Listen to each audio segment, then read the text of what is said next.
माधोपुर गांव के किनारे एक बहुत ही सुंदर नदी बहती थी और उसी नदी के किनारे एक घर था और वहीं रोशनी नाम की लड़की अपने माता पिता के साथ रहती थी। रोशनी के माता पिता बहुत ही ज़्यादा गरीब थे।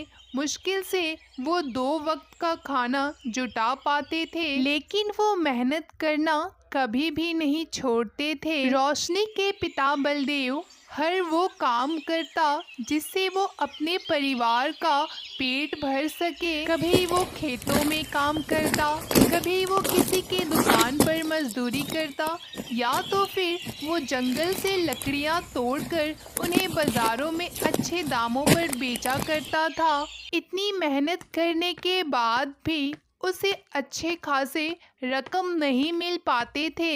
पिताजी, कल मेरी सहेली का जन्मदिन है। उसने मुझे अपने जन्मदिन पर बुलाया है। उसके लिए आप एक तोहफा लेते आना। सुनते हैं जी, आते समय आप एक छोटा सा तोहफा लेते आना।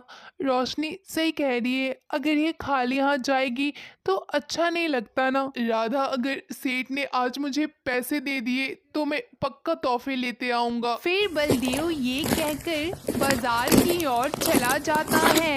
पूरा दिन काम करने के बाद वो सेठ से पैसे मांगता है। सेठ, मुझे थोड़े पैसे दे दीजिए, मुझे अपनी बिटिया के लिए थोड़े सामान खरीदना है। तुम गरीबों का रोज का हो गया है, एक दिन ढंग से काम नहीं करते और हमेशा तुम लोगों को पैसे की जरूरत होती है।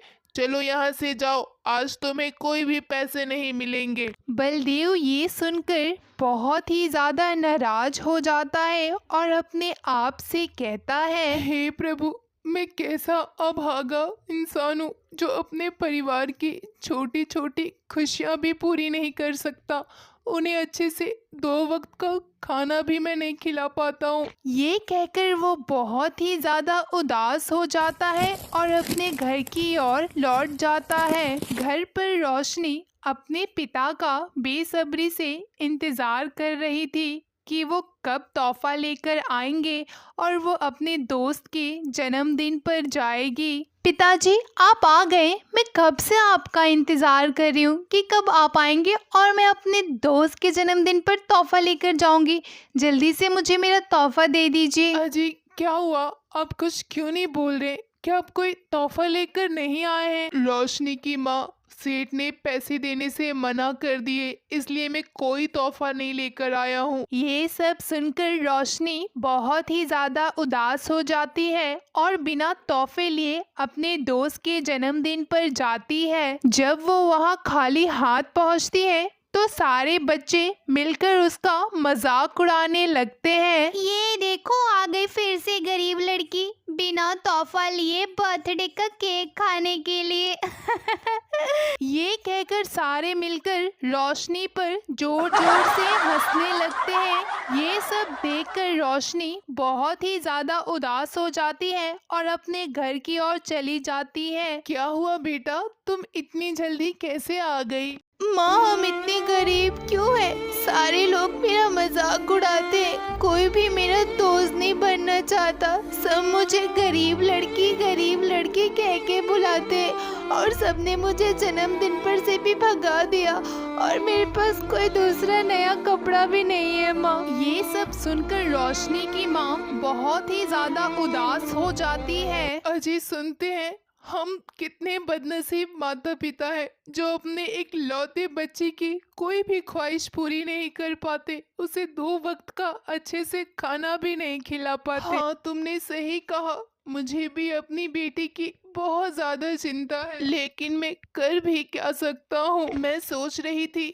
मेरे पास जो गहने हैं उसे बेचकर थोड़े बहुत पैसे आ जाए तो हमारे घर की हालत कुछ समय तक थोड़ी अच्छी हो जाएगी। फिर वो दोनों गहने लेकर उसे बाजार में बेचने चले जाते हैं। जब वो बाजार के रास्ते पहुंचते हैं, अचानक से एक चोर आता है और उनके गहने के बैग को लेकर भागने की कोशिश करने लगता है। रोशनी के माता पिता बहुत ही ज्यादा प्रयास करते हैं अपने बैग को बचाने के लिए, लेकिन वो चोर उस बैग को लेकर वहाँ से भाग जाता है। ये देखकर दोनों बहुत ही ज्यादा उदास हो जाते हैं और एक दूसरे से कहने लगते हैं, रोशनी की माँ, हमारा ये जीवन व्यर्थ है। हम अपने बेटे की छोटी छोटी ख्वाहिशें भी पूरी नहीं कर सकते। इससे अच्छा तो होगा कि हम दोनों को मर जाना चाहिए। सही कहा आपने। अब हमारे पास दूसरा कोई रास्ता भी नहीं है। जो थोड़े बहुत गहने बचे थे वो भी चोर लेकर भाग गया।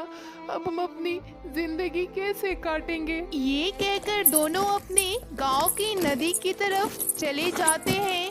उन दोनों ने उस नदी में कूदकर अपनी जान देने का सोच रखा था। जैसे ही वो वहां पहुंचते हैं, उन्हें बाहर एक तड़पती हुई मछली दिखती है, जिसे वो उठाकर पानी के अंदर डाल देते हैं। पानी के अंदर मछली को डालते ही एक तेज रोशनी प्रकट होती है, जिसके अंदर से जल के देवता प्रकट होते हैं। ये देखकर दोनों अचंभे में पड़ जाते हैं और जल के देवता को प्रणाम करते हैं। बलराम, मुझे पता है तुम एक नेक और मेहनती इंसान हो, इसीलिए मैं तुम्हारे लिए यहाँ आया हूँ।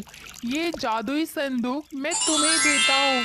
इसमें बहुत ज़्यादा धन है, लेकिन एक बात हमेशा याद रखना, तुम कभी लालच मत करना और हमेशा दूसरों की मदद करते रहना। जैसे कि तुमने आज एक मछली की मदद करके उसकी जान बचाई। ये कहकर जल के देवता वहाँ से चले जाते हैं और दोनों पति पत्नी संदूक लेकर अपने घर आ जाते हैं और संदूक की मदद से वो अपनी जिंदगी अच्छे से बिताने लगते हैं। अगर आपको भी हमारी कहानी अच्छी लगी हो तो जल्दी से वीडियो को लाइक और हमारे चैनल को सब्सक्राइब कर दें।